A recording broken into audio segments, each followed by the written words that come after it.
Is it possible that you are not who you think you are? That the you perceive is merely an other to something else? This is a question that challenges the very fabric of our understanding of existence and identity.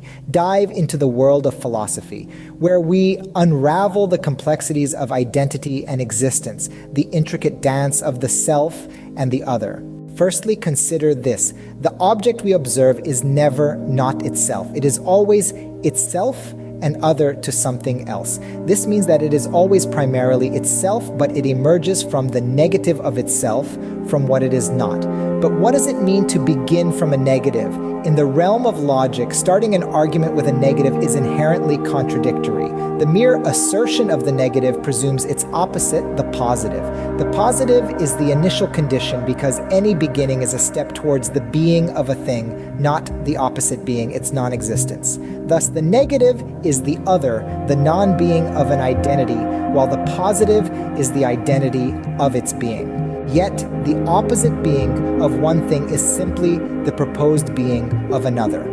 According to informal logic, we always begin with a negative, because the positive is already first presupposed.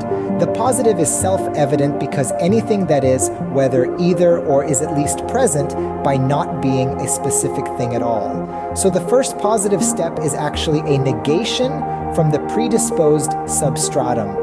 The negation is the act of taking away, subtracting from something. The positive then lacks any specific identity because it is convoluted by all and everything that is first a positive determination to exist.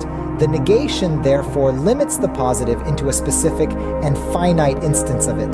The identity that lacks an identity is always some particular identity as opposed to having no specific identity at all. No having identity at all is general and not particular. Any beginning for the assertion is initially a positive in logic, including the first assertion, which is a negative. The negative is fundamentally a positive because the very first attempt at doing anything at all, whether it be the addition to an action, continuing the same action, or taking away from an action, changing the action. Both those are positive in that they exist, but they are negative because it is not clear how they exist. How something exists as opposed to the fact that it exists is always an opposition between something that is already an other of itself. In summary, the concept of identity and existence is a complex dance between the self and the other, the positive and the negative. The self is always an other to something else, and the positive is always a negative in its lack of specific identity.